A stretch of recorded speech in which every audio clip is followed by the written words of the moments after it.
episode 103 of the Inside the Mind podcast, and I'm privileged to be joined by Faye Gulini, who, I mean, not only is an incredible snowboarding athlete, but just kind of going through your social media page, you put a lot of emphasis on the mental side of the game and your mindset. And I'm kind of intrigued where that motivation to be so open about it comes from, because I mean, I think people can use social media in a million different ways, but you've really kind of honed in on giving an insight on your mindset. So I'm just intrigued kind of why you decided to go down that path. I think I'm not more authentic, but I think I'm quite authentic on my social media. But I think just because I'm a super transparent person, and I think, for me, that was probably the most crucial component to my success, was my mental state and being able to, be happy through all of kind of the highs and the lows, and figuring out, I guess, how to how to kind of gain consistency from, I guess, across the board. And so it's something that I like to share with people, and especially being a more senior athlete, some of the more younger athletes coming into the sport, and just kind of reminding them, that this is snowboarding and this is supposed to be fun. That, Right. You're not going to perform if you're not, mentally healthy. Right. Because, those highs and lows are inevitable. And I think that's also, like, I think in social media too, some people they're afraid to show those lows in their life or talk about those lows in their life. So I think that's a really important piece that you highlight in your social media pages, and probably they'll talk about in this podcast is that the lows are inevitable, and it's not about shying away from them and being scared of them. It's learning to embrace them and learning how to learn from them. Absolutely. And I think also being able to, I guess, let those lows impact you, as little as you can. So I guess overcoming them quicker and, finding ways of getting out of those holes. When you kind of think back to your career so far, I mean, 3 Olympics, many World Cup and World Championship appearances, is there one low, per se, in quotes, or one time of adversity where you kind of think back and then you can kind of reflect on and think, this is kind of where I took that next step in my career mentally by being able to get through that? Yeah, definitely. I mean, a few come to my mind, but I think the one that stands out the most was my last Olympic appearance. And what happened was I'd put in more work and more effort than I had ever done so in the past. And instead of, being on this like quick 4-year cycle, at that point I'd been in the sport for 10 years. My results were like, the best they'd ever been. I was consistent. I was, my confidence was through the roof. And I had competed in 2 Winter Olympic Games prior to that. But I was just a competitor at that point. And I felt like for 2018, this most recent Olympics, I was a contender. I was a podium contender, if not a gold medal contender. And so I was really looking forward to going out there and, getting to show the world and prove to myself that I put in all the hard work, and I was hoping it would all pay off. And I ended up falling out of the start gate in my very first heat. So I had qualified 3rd, which was great for me. It was a flatter course, so I wasn't expecting to qualify so well, being so little. So, I think that was just the peak of my disappointment, and this is everything that I had worked for was just out the window in just one moment. It was all over, and for me, it was really hard, more so. And it wasn't as much about the result. It was about the fact that I felt like I didn't get to try. I didn't even get to race the course. I didn't have a chance. And so that was pill to swallow. Yeah. And it was a super low. I mean, I cried for probably, 6 days, and I didn't talk to anyone back home, and I kind of shut down for a while, and I needed to feel all that stuff, and I needed to kind of, I guess, I don't want to use the word grieve, but I was, I'd worked so hard, and I had dedicated so much time and energy, and I love the sport, and I was excited to show, everyone what I was made of, and I didn't really get to do that. but I don't think that necessarily weighs on me at all anymore, or like, I don't get in the start gate and that doesn't like flash through my mind. I don't, panic. I think to that moment and what happened, I've replayed it a million times just trying to figure out what had happened. And I think it was strictly like a fluke. I think it could have happened any day, anytime, and it just happened to happen then for me. I don't think it was like a kind of like folding under pressure or, the stress of the Olympics or anything like that. I don't think nothing got to me in some crazy way. It was just, sometimes you have a weird fall and it just happens. So I think a lot of athletes at one point or another, probably most athletes have gone through something like that where they've trained so hard for something and something fluky happened and it kind of derails their whole plan. For you personally, how did you kind of get out of that period of, like you said, maybe not so much grief, but just how did you move on from that or eventually kind of look ahead? Actually, I quote one of my friends a lot because one of my teammates and one of my friends, I've been friends with him forever, and he's just like, he has a really good positive attitude, but he's almost like, he's super quirky and he's a great guy. But he said to me, hey, if the worst thing that has ever happened to you is that you didn't win the Olympics, I think you're doing pretty good. And I'm like, well, I think you're right. If my biggest problem or my biggest issue in front of me is that I didn't get an Olympic gold medal, then I am probably doing pretty good. And I think even just having that experience, getting able to go to the Olympics, not a lot of people know what it's like to lose the Olympics.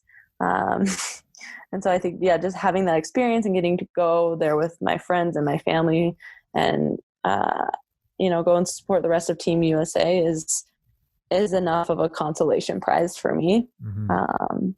But I also think all of those things happening were motivation to keep going. Not that I had thought I was going to retire after the Olympics necessarily, but at that moment I knew I wasn't done. I wasn't ready to quit on those terms. I had to redeem myself and I had to, end on a high note. And so it has been, a lot of motivation, especially leading into this next Olympic Games, where I'm looking forward to getting that second chance, that not a lot of people get to have. So, for sure. Yeah. And just even the perspective piece, I think, is so interesting and just so practical for people to kind of get a hold of, even outside of the context of sports, but life in general. I mean, I kind of started to do that maybe more so between the last 6 to 8 months is if I think I'm having a bad day, for example, I could stub my toe and then I think I have the worst day in the world. And then later at night, I think, okay, if I think my day's bad because I stubbed my toe, there's probably a million people out there with a million better reasons to have a bad day. So it's been really helpful for me to kind of take that step back and just take perspective that probably in the moment, anything that happens bad to somebody, sports or not, it seems like the worst thing in the world. But once you kind of have that cool off time, you're able to step back and take perspective. That's when I think you can really do some introspection and see that it's probably in the grand scheme of not only your day, the month, or your life in general, it's like, it's not really the worst thing in the world. Absolutely. Yeah, but I think a lot of it is reminding yourself of that and having, making the conscious effort to do so.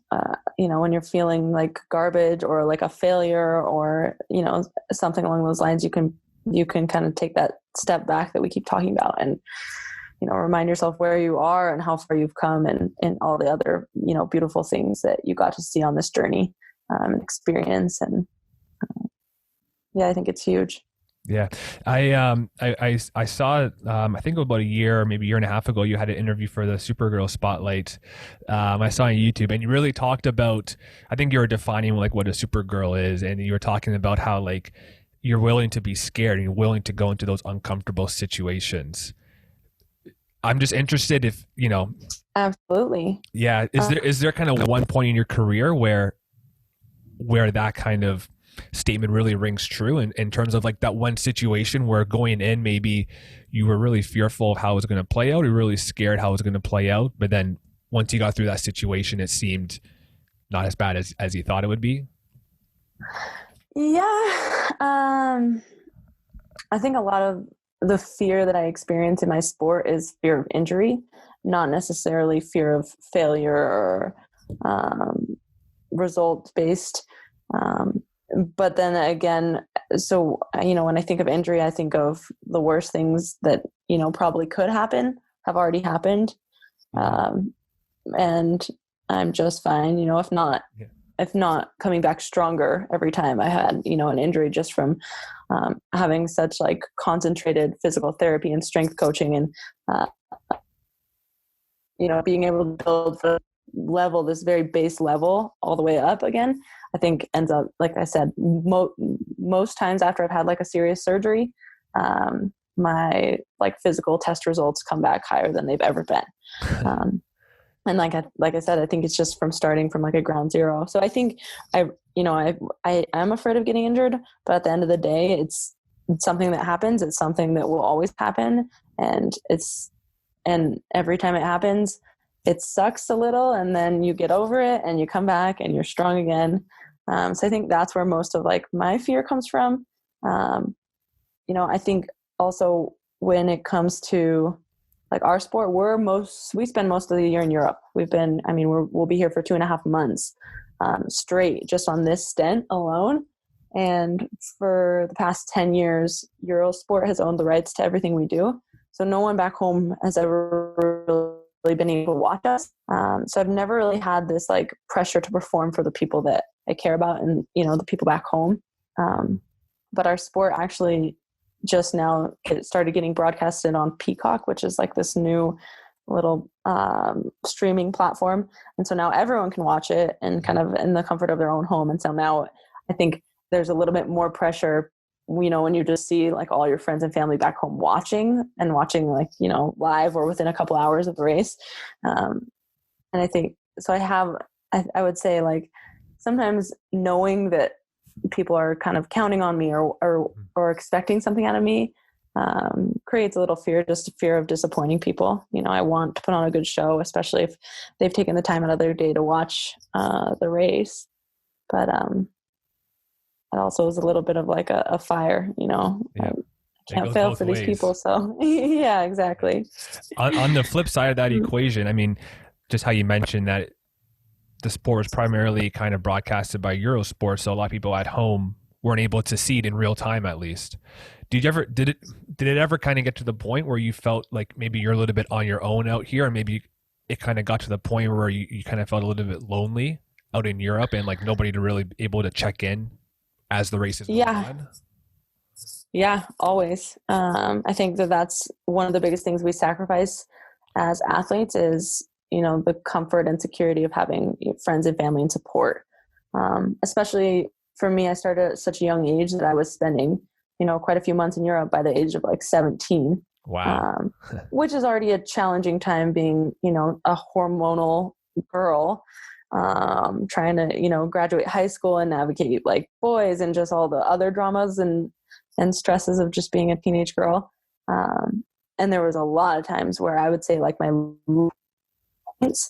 were in these rooms in Europe with jet lag and I'm staring at the ceiling and and back then there wasn't as much, we didn't have internet or like you don't have your phone, you can't call anyone, and the shows are all in a different language and you're just like watching the time pass. And but I think ultimately all of those experiences, especially at a young age, made me so much more stable now where I'm comfortable in this environment. I know how to depend on myself and take care of myself. I don't necessarily need anyone as a crutch in the way that I used to. And then also just with technological and advances and everything and being able to use Wi-Fi all the time and contact people when we need to has made things easier.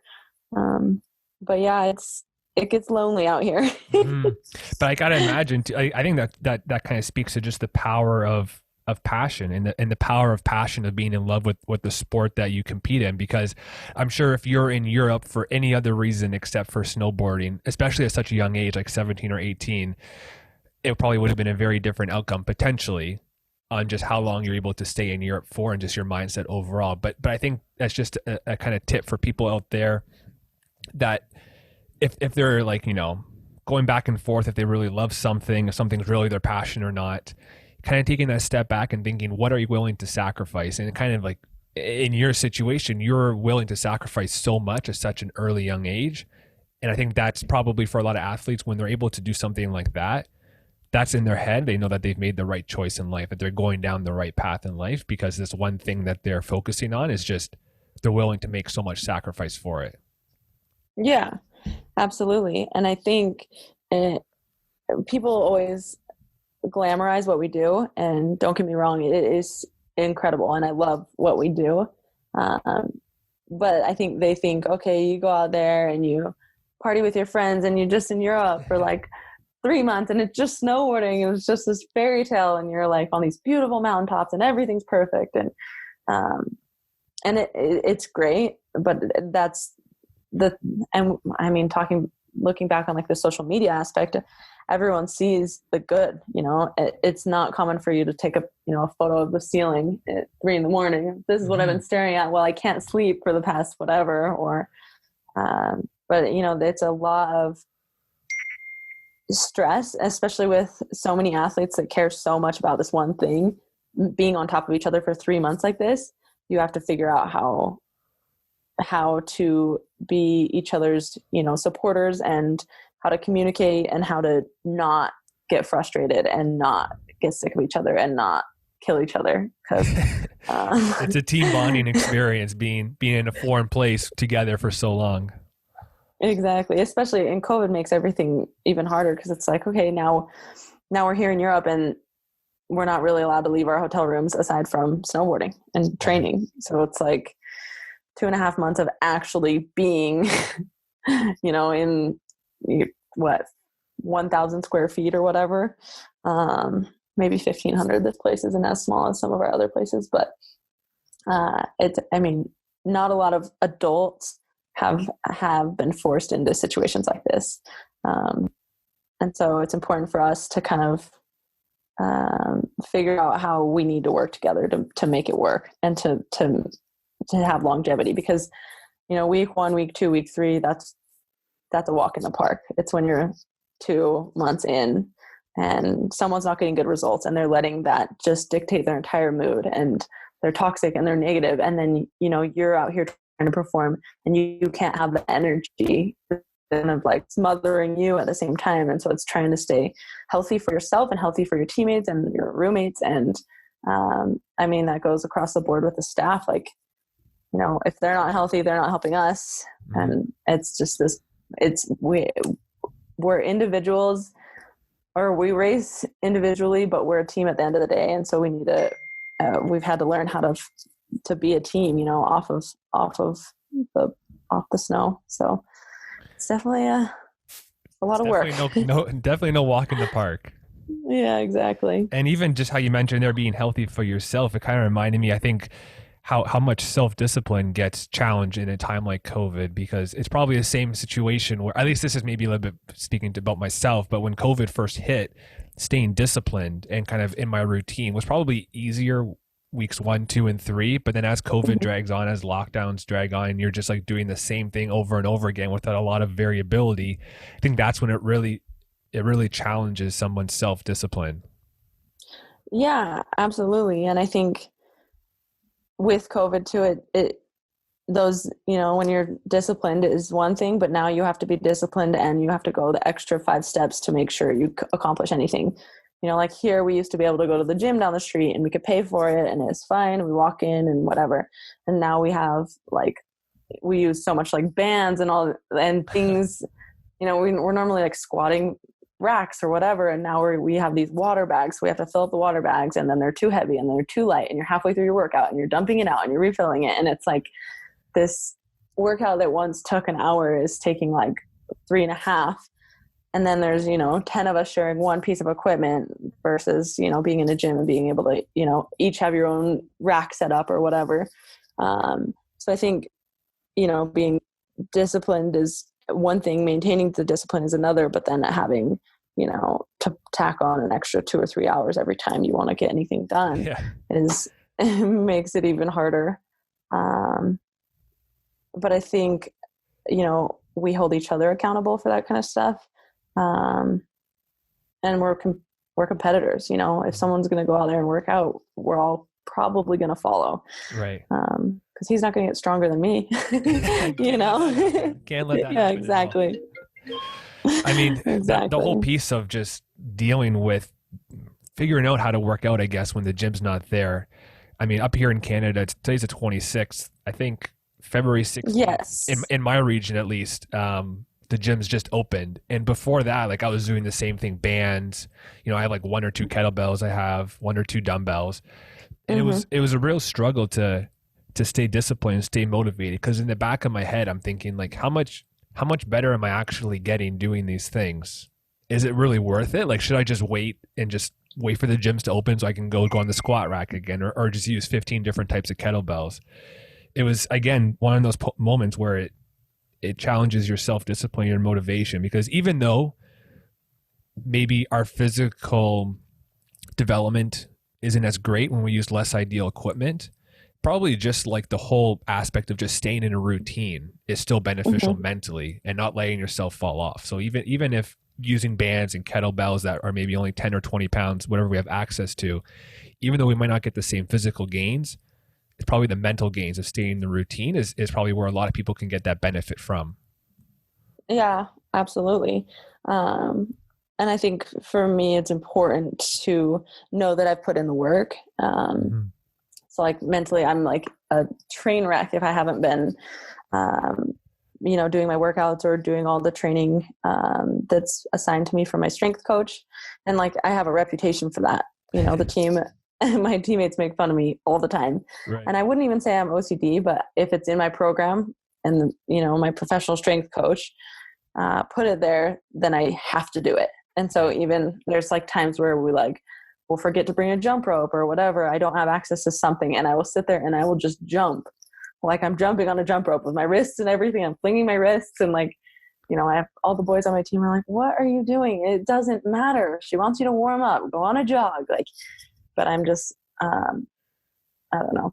What I've always said is that I just don't want to have to, I don't want to have to be the reason that I didn't do well. You know, I don't want to cut any corners ever. I want to know that I put in all the work that I needed to do, and I was, you know, as strong as I'm supposed to be, and so I don't have any reason to look back and be like, well, if I had at least done that, or if I had just done that, or if, you know, I don't want any excuses for why I didn't succeed. I want to at least go out there and give it my all and know that I have all the necessary tools right at my disposal. So yeah. Yeah. Like you said, for the 2018 Olympics in Pyeongchang, I mean, your process leading up to it was so to the T. Like you had prepared as much as you could. You were mentally and physically prepared, even though in the moment it was probably really, really difficult, like we talked about a bit earlier, to move on from that fluke thing that happened, falling out of the gate. But knowing that your process was just so on point leading up to it, it probably helped a little bit, at least, for you to get over it, maybe a little bit quicker than somebody that didn't prepare as much and didn't feel as confident in their preparation. Absolutely.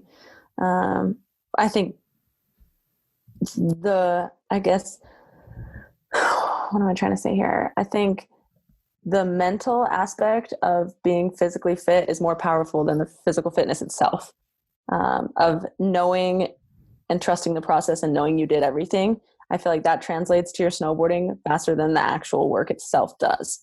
It's all in here being like, I'm the best athlete I can be. I'm the strongest. I'm the fastest. I'm the most fit. And it shows on your snowboard. And I don't necessarily think that my weakest place and my strongest place, especially on a snowboard, are really that different.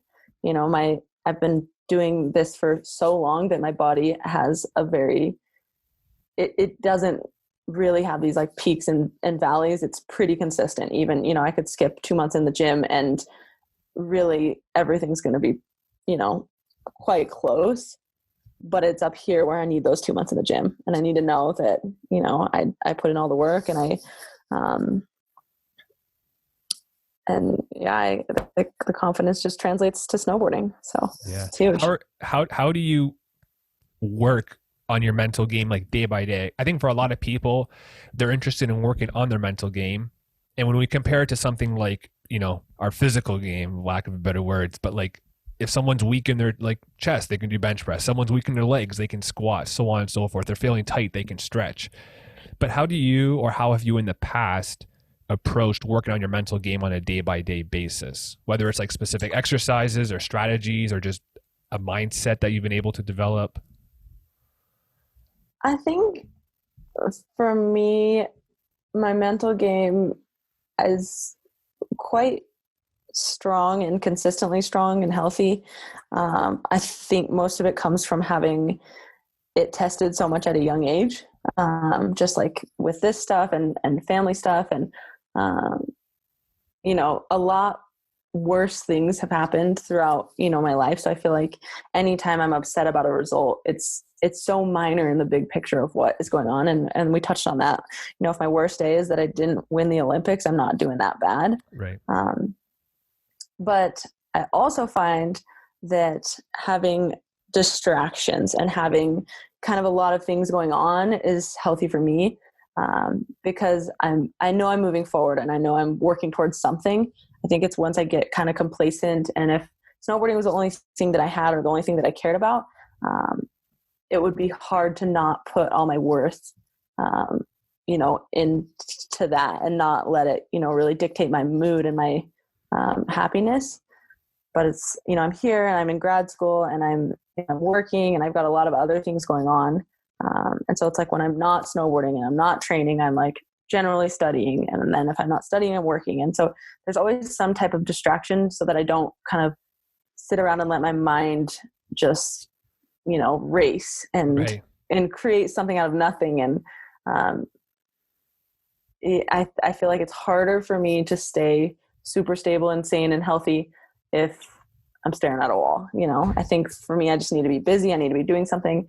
And then it always makes, you know, snowboarding a treat. You know, it's not like it's never a chore, because it's at the end of, you know, work or school or whatever, I get to go snowboard. And it's, you know, it's not like, oh, here we go again, training and working. And no, it's like, you know, I get to go outside and be in the mountains and, you know, breathe fresh air and snowboard. And I get to work towards, you know, something bigger. And I get to, you know, this turn I had an issue with yesterday and I've thought about it and I know exactly the line I'm going to take today. Or, you know, I saw, you know, someone else doing this move and I want to, you know, try and recreate that. I want to copy that or mimic that. I just need to be working towards something. But yeah, like I said, having a million things going on at once is healthy for me. So, Man, just like, not man, just like how we can't squat every day or bench press every day because our physical body can't handle that, right? Like it needs that time off. I think mentally, even though it's not as apparent to a lot of people because we can't see a tired mind, we can only see maybe symptoms of a tired mind. But our mind needs a break from things as well. Like if you were to snowboard 365 days of the year, 24/7, like eventually as much fun as snowboarding is for you and as much passion as you have for it, inevitably there's going to come a point in time where you need to take that step back, and then either you can program those little breaks or distractions ahead of time, like you mentioned you've done, so to give yourself a chance to recharge, or you can just go, you know, 24/7 lifestyle and then eventually you'll just crash down. So yeah, I think having those distractions already set up and having maybe a routine or a schedule of some sort, but it kind of keeps your mind fresh just as much as your body needs to be fresh. Yeah, I agree. And I think having, you know, snowboarding as a distraction from other things has made, you know, getting through school and not just burning out on all of on that stuff as well. I think everything is a treat. Sometimes, you know, you're snowboarding too much and you kind of feel like your brain is just like, blah. So you need to kind of exercise it. And so it's good to have little pieces of everything, you know. I'm assuming your grad school is online. It's not. Oh, it's wow. such a pain in the butt. So you're doing it in Europe? Yeah. Fortunately, my program's so small. There's maybe like 7 of us. And so my professor is just recording the classes. They have one of those little like owl 360 cameras that sit on the desk. And so they basically implemented this owl system when COVID hit. Yeah. And all of, I think last spring, all the classes went remote. But now that they're back in class, they still have those owls on the desk, and it basically follows whoever's speaking. So it can, like, if someone asks a question in the audience, it goes over to them. It's a good idea in theory, but it's still really hard to understand what's going on. And I'm like, and everything's so little. And when they write on the whiteboard, I never know what's going on. Mm-hmm. You can hardly see it. But no, they record them, and then they post them for me, because it's also my classes are at 2 a.m. here. Right. So I can't even, like, Zoom in or anything like that. So it makes it a bit more challenging. But this is my last semester ever. And because my program's so small, they only offer classes like, one time a year. And so if I don't do them now, I'm here because it's an Olympic year. And so then I'm looking at like 2 years out for 2 classes or 3 classes, I guess. And I'll have forgotten everything by then. There's no way. Exactly. Is it like a super specialized field or degree, given how small the classes are? I'm intrigued on what your subject is. I'm in tax. So I'm getting my master's in accounting, and I'm in like the tax avenue. But I think it's just that my school's small. Gotcha. And there's maybe 3,000 students at my school in total. Mm-hmm. So it's just more just the school's small. But yeah, I'm excited to get done with it for forever. And then you can focus on find another distraction, I guess I should say, another distraction after that. Well, with the Olympic, I feel like an Olympic year is always so busy, and it'll be nice next year and be able to kind of be a little bit more focused on the Olympic thing and train my butt off. For sure. Listen, Faye, I had an amazing time chatting with you today. I appreciate you coming on, and I'm excited for a lot of people to listen to this episode, because I think we talked about a lot of practical tips for any athlete in any level of sport or anybody outside of sport, but just on tips to keep themselves motivated and keep themselves disciplined through whatever venture that they're going through. Yeah, absolutely. Thanks for having me. I had a lot of fun, and always like talking about this stuff.